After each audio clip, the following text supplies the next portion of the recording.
Halo, salam akademia. Welcome back to my channel, Christian Brigadendi. Pada hari ini, di video kali ini, saya akan membagikan satu topik menarik berkaitan dengan manajemen sumber daya manusia, human resource management, berkaitan dengan strategic planning, human resource planning, and job analysis. Dan semoga bisa memberikan manfaat kepada rekan-rekan akademia lainnya dan bisa memberikan insight berkaitan dengan topik manajemen sumber daya manusia di video kali ini.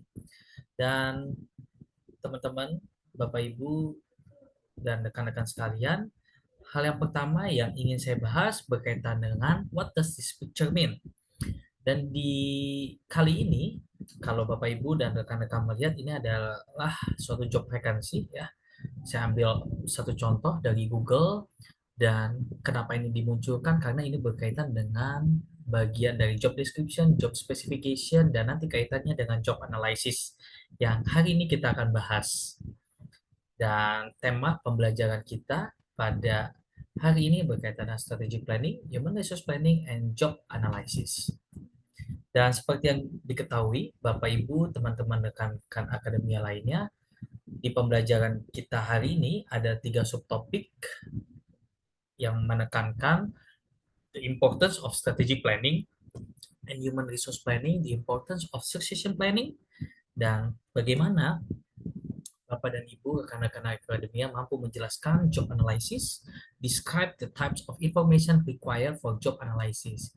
Dan selanjutnya, seperti yang kita tahu, ini adalah uh, Jurgen Klopp, ya, salah satu pelatih di Liverpool, dan apa yang menjadi makna dari gambar ini dan makna dari gambar ini bagaimana dia melatih yang berkaitan dengan strategi, bagaimana dia memanage tim, bagaimana dia merencanakan untuk setiap pertandingan, bagaimana dia membuat suatu keputusan untuk menempatkan orang-orang di setiap posisinya, menempatkan atau merancang strategi yang ia harus jalani untuk setiap pertandingan pun sama demikian ketika kita menjalankan suatu bisnis, ketika suatu pimpinan perusahaan menerapkan strategi bagi kebaikan atau keberlangsungan unit bisnisnya.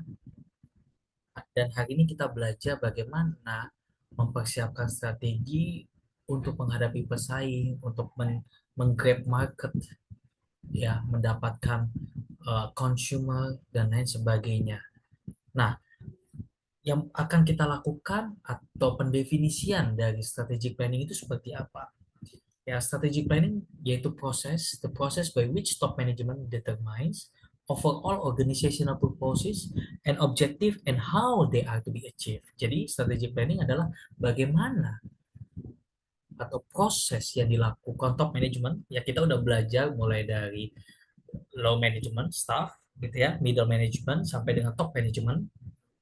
Dan strategic planning umumnya ada di strategic top management level, CEO, director, ya, yang ia harus ambil keputusan untuk menentukan strategi apa yang ingin ia capai, yang ia ingin lakukan, ya, untuk mencapai apa yang dia cita-citakan, apa yang di yang menjadi visi misi dari perusahaan tersebut dan bagaimana ia mencapainya. Ini berkaitan dengan strategic planning.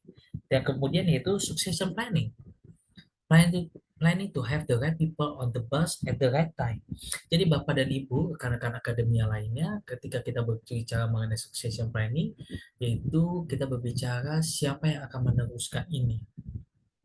Ya, bagaimana uh, perencanaan ini bisa muaranya kepada kesuksesan. Nah, oleh karena itu butuh perencanaan siapa orang yang tepat ada di posisi tersebut. Ya, put the right place in the right time. Ya. Bukan hanya itu saja, tetapi once ketika seorang manajer atau supervisor dia harus dipromosikan ke jenjang karir yang lebih baik atau dia dimutasikan ke departemen yang lain ataupun dia resign untuk mencari atau mendapatkan tawaran yang menarik dari perusahaan yang lain, pastinya manajemen tidak tinggal diam, dia akan bertanya, siapa yang menjadi atau yang meneruskan kamu? Apakah staff di bawah kamu gitu ya udah siap untuk menggantikan posisi kamu, atau coba dipikirkan dulu sampai ketemu yang ada di posisi kamu nantinya ya. Nah, kalau kita lihat, saya memberikan contoh di sini yaitu Steve Jobs dan Tim Cook ya. Steve Jobs yang membangun ya, Apple mulai dari nol sampai beliau wafat, dan akhirnya manajemen memutuskan yang menjadi suksesornya ini Tim Cook dari 2014 ya, dari semenjak beliau wafat sampai dengan saat ini. Dan kalau kita lihat itu tidak terputus ya, dan itu keberlangsungan, keberlanjutan, sustainability di dalamnya. Ya, kalau kita lihat Steve Jobs di tahun 2010 dia introduce iPad yang 4 billion phones sold in first weekend, dan the biggest purchase to date menghasilkan 278 million. Dan pada tahun 2014 Tim Cook melanjutkan kesuksesan daripada Steve Jobs di mana 10 million phones sold in first weekend, dan dia berhasil mencatatkan pembelian terbesarnya 3 billion, lebih besar dibandingkan Steve Jobs. Dan ini menandakan adanya succession planning di dalamnya, teman-teman. Ya, dengan harapan suksesor tersebut mampu melanjutkan ya perayaan keberhasilan yang sudah dicapai oleh pemimpin sebelumnya, dan itu yang benar. Nah, ketika kita tadi udah berbicara strategic planning dan kita masuk ke human resource planning.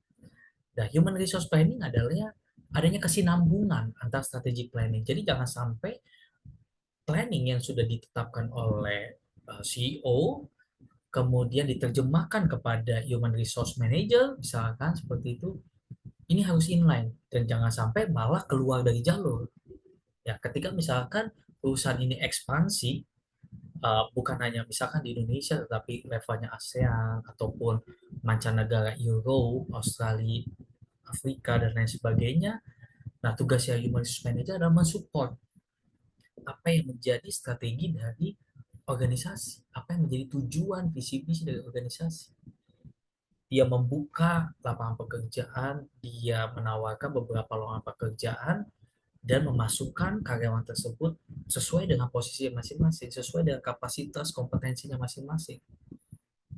Ya, nah kemudian selanjutnya berkaitan dengan HR planning must be seperti apa, seharusnya seperti apa. Link to the organizational overall strategy to compete domestically and globally. Translated into the number and types of workers need. Jadi yang harus dilakukan ya bagi HR khususnya di dalam merancang itu harus inline seperti yang saya katakan tadi, dan menerjemahkan kepada beberapa orang yang harus dibutuhkan, kompetensi apa yang harus dibutuhkan untuk mencapai goals yang diinginkan. Nah, kalau kita lihat di sini ada struktur organisasinya ya. Ya, a mission statement defines what business in the organization is in, including why it exists, who its customer are, strategic goals set by senior management to establish target for the organization to achieve. Ya, nah di dalam strategic uh, planning juga di dalamnya ya. Tadi kita berbicara mengenai visi, misi, dan bagaimana perusahaan kita ini berkembang, sustain, walaupun berubah zamannya, ada perkembangan teknologi dan lain sebagainya, kita menentukan siapa yang menjadi customer kita, dan HR harus ada di dalamnya, harus link, harus terintegrasi dengan strategik. Nah, kalau kita lihat di sini, during a corporate assessment, SWOT analysis determine what is needed to meet objective. Ya, adanya analisis SWOT juga membantu untuk mencapai tujuan organisasi tersebut. SRM determine what knowledge, skills, and abilities are needed by the organization human resource through a job analysis. Jadi, ketika kita sudah berbicara mengenai HRM analysis, ini kan kaitannya dengan job analysis. Nah, tugas manajemen atau departemen sumber daya manusia adalah memastikan ketika orang tersebut sudah hadir, sudah ada, dan memastikan juga bahwasannya kemampuan, skill, ya, kompetensi dari setiap karyawan itu mendukung apa yang dicita-citakan, apa yang menjadi KPI, apa yang menjadi target dari organisasi tersebut, dan diterjemahkan ke dalam job analysis. Ya, Kalau kita lihat di sini ada mission, objective, strategi, structure, dan people ini sejalan. Linking organization strategy to HR planning. Nah, HR must ensure staff level meets strategic planning goals. Ya, an HR inventory report summaries information on current workers and their skills.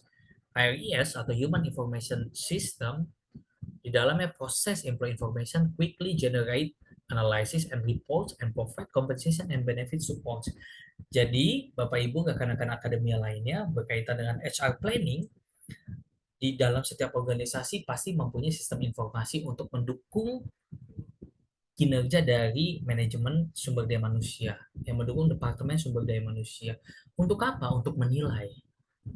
Ya, setiap tahun karyawan itu dinilai, ada KPI-nya, ada Key Performance Indicator di dalamnya. Apa hasil penilaiannya? Kemudian dievaluasi melalui sistem informasi HRIS ini. Dan nantinya hasil dari evaluasi ini menentukan apakah karyawan ini layak untuk diberikan pelatihan, layak untuk dipromosikan, diberikan benefit, kompensasi, tambahan, atau justru malah didemosi, bahkan sampai di pemecatan. Ya, ketika dia tidak bisa berkontribusi, ketika dia tidak bisa menerjemahkan KPI ya ke dalam apa yang menjadi kinerjanya karyawan tersebut yang harusnya bisa inline dengan organisasi, kinerja organisasi. Nah, succession planning includes the development replacement charts that portray middle to upper level management position that may become vacant in the near future. List information about individual who might qualify to fill the position. Nah, kaitannya juga dengan succession planning adalah menyiapkan talent-talent muda. Nah, setiap perusahaan ya pasti dan seyogianya mempunyai talent pool, talent management. Ya, talent management ini nantinya berguna ketika karyawan-karyawan berkompeten, ketika karyawan-karyawan mempunyai KPI yang bagus dan dia sudah matang dalam posisinya. Once ketika perusahaan ini akan ekspansi, once ketika pimpinan yang lainnya dia harus retirement, pensiun, dia misalkan pindah atau promosikan. Nah, tempat yang kosong ini bisa diisi oleh talent-talent muda. Ada suksesornya di dalamnya. Sehingga perusahaan tidak perlu lagi repot untuk mencari kandidat baru. Tidak perlu lagi repot untuk mengiklankan karena sudah ada talent management, talent pool di dalamnya.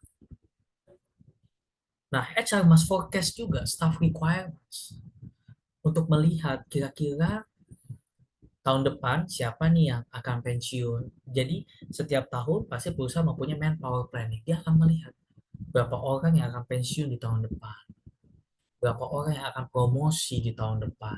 Kira-kira siapa yang akan dimutasi atau didemosi sehingga posisinya ini kosong. Kira-kira forecast ke depannya seperti apa, pertumbuhan seperti apa, berapa banyak cabang yang akan dibuka, dan HR harus memperhitungkan berapa karyawan yang harus direkrut. Pun begitu juga, berapa karyawan pun yang harus misalkan dilatih dari hasil penilaian kinerjanya dia. Nah, HR predict the future labor supply. Jadi juga harus bisa memprediksi kira-kira dengan semakin berkembangnya zaman, semakin berkembangnya ilmu pengetahuan, otomatis banyak pekerjaan-pekerjaan yang sudah digantikan oleh robot. Atau bahkan 2-3 pekerjaan bisa dilakukan oleh satu orang. Nah, sisa orang ini akan dikemanakan? Misalkan ditempatkan di posisi yang belum ada. Dan bahkan bisa juga dia dilakukan pensiun dini, ditawarkan pensiun dini. Dan yang lebih ekstrim lagi pemecatan. Karena untuk meningkatkan efisiensi dan efektivitas organisasi itu sendiri. Nah, kalau kita lihat di sini ya, retirement sampai dengan deaths dari easy to forecast sampai dengan hardest to forecast. Nah, itu yang harus dipikirkan oleh bagian HR. Ya, ada plan A, plan B, plan C, itu yang harus dijadikan alternatif bagi manajer sumber daya manusia. Nah, kalau kita lihat di sini, ketika perusahaan itu tuh memutuskan memberikan peluang kerja atau menawarkan lowongan pekerjaan, Nah, berbagai macam kandidat itu bisa didapatkan, mulai dari internal maupun eksternal. Ya, dari fresh graduate, recent graduate, migration into community, individual returning from military service, ya. Dan ini beberapa kandidat yang bisa menjadi bahan pertimbangan bagi karyawan untuk mengisi kekosongan posisi yang ada di dalam perusahaan. Nah, itu juga bisa ditingkatkan dengan adanya pelatihan untuk mencapai KPI dengan harapan mencapai KPI yang diharapkan. Karena semakin banyak karyawan mencapai KPI yang diharapkan, organisasi pun akan maju. Benefit pun yang didapatkan oleh karyawan pun akan semakin banyak. Nah, to match the labor demand and supply, HR compare forecast for demand and supply workers, monitor current and future shortage and overstanding, use downsizing to reduce supply and balance demand. Jadi beberapa kebijakan yang pastinya harus diambil oleh Departemen HR dengan mempertimbangkan forecast ke depannya, dengan mempertimbangkan sudah berapa banyak SDM yang ada di sini, apakah SDM di sini bisa dipindahkan atau job enrichment di dalamnya satu orang bisa menjadi dua tiga sehingga tidak perlu lagi untuk menambah orang lagi untuk menghemat kos dan lain sebagainya. Dan itu beberapa pertimbangan kebijakan dari HR. Nah, kalau kita lihat di sini, ketika kita berbicara linking organizational strategy to HR planning, itu mulai dari define organization mission sampai kepada bentuk outcome-nya. Apakah rekrutmen ataukah dekrutmen di dalamnya. Apakah kita harus menambah orang baru atau justru malah kita memecat orang, mempensiun dinikan orang untuk kebutuhan efisiensi perusahaan. Ya, jadi semuanya ini inline, sejalan. Tidak boleh sendiri-sendiri, Bapak Ibu dan teman-teman sekalian. Nah, kita masuk hal dari human strategy, HR planning ini, strategic planning, HR planning sampai pada job analysis.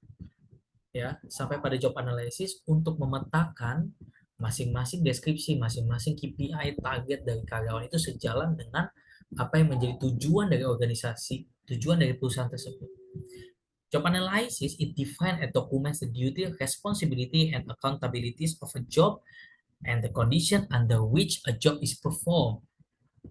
Nah, kalau kita lihat di sini metode job analysis kurang lebih ada 6. Yang pertama observation. Job analysis, watch employee or review film of worker on the job, individual interview, a team of job incumbent is selected and extensively interviewed, group interview, number of job incumbents are interviewed simultaneously, structure questionnaires, workers complete specifically designed questionnaires, atau juga technical conference, use supervisor with an extensive knowledge of the job.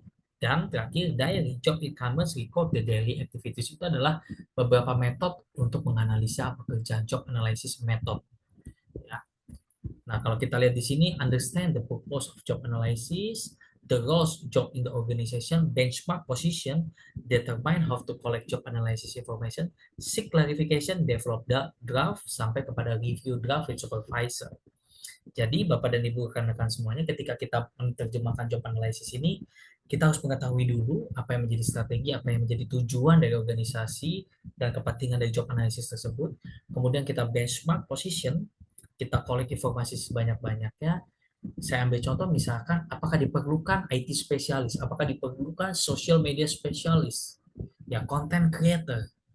Ya sekarang banyak banyak peluang-peluang tawaran pekerjaan yang bahkan dulu itu nggak ada, Bapak Ibu dan rekan sekalian. Hal ini dimaksudkan untuk sejalan dengan perkembangan zaman, sejalan dengan kebutuhan industri, kebutuhan perusahaan. Oleh karena itu penting ketika kita membuat job analysis.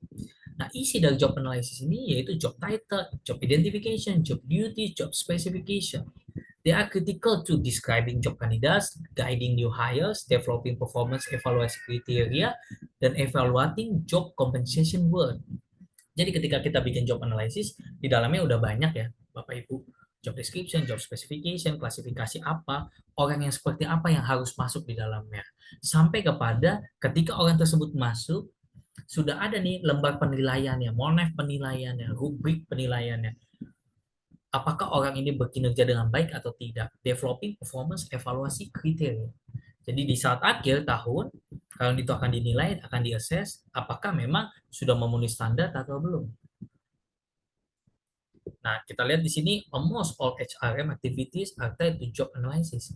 It is the starting point for sound HRM, mulai dari recruiting, selection, HR planning, employee development, employee training, career development, performance management, compensation, and safety and health.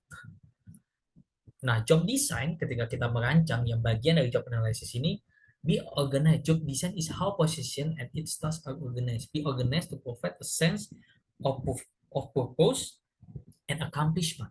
Have a clear relationship to the organizational purpose and mission. Balik lagi, apa yang sudah kita rancang ini harus inline dengan sesuai dengan tujuan misi dari perusahaan itu sendiri. Job enrichment yang tadi saya katakan sebelumnya bahwasannya saat ini banyak perusahaan pun menerapkan zero recruitment. Itu menjadi tantangan tersendiri bagi kita, ya, karena misalkan satu pekerjaan bisa 3 atau 4 pekerjaan bisa di handle oleh satu orang, ya, ketika misalkan rekan kerjanya keluar, dia tidak ada penambahan orang, tetapi job apa yang menjadi job rekan kerja ini bisa dilimpahkan kepada si misalkan kepada kita, itu job enrichment, adanya pendalaman lagi, job enlargement di dalamnya. Nah, job enrichment ini menjadi suatu tantangan juga, challenge bagi karyawan. Ketika karyawan tersebut bisa membuktikan dirinya mampu, maka dia punya kesempatan besar untuk dipromosikan, untuk karya yang lebih baik lagi, masuk ke dalam talent pool, dan manajemen yakin akan kemampuan kompetensi dari orang tersebut. Kemudian kita belajar juga flexible work schedule, ya. Saat ini mungkin after COVID pandemic, ya, kita terbiasa ada work from home, telecommuting ini, job sharing, flex time, compress work week. Harapannya untuk mereduce work stress, mempunyai otonomi bagi karyawan. Namun demikian, target apa yang menjadi penilaian karyawan itu pun tetap menjadi dasar perhitungannya.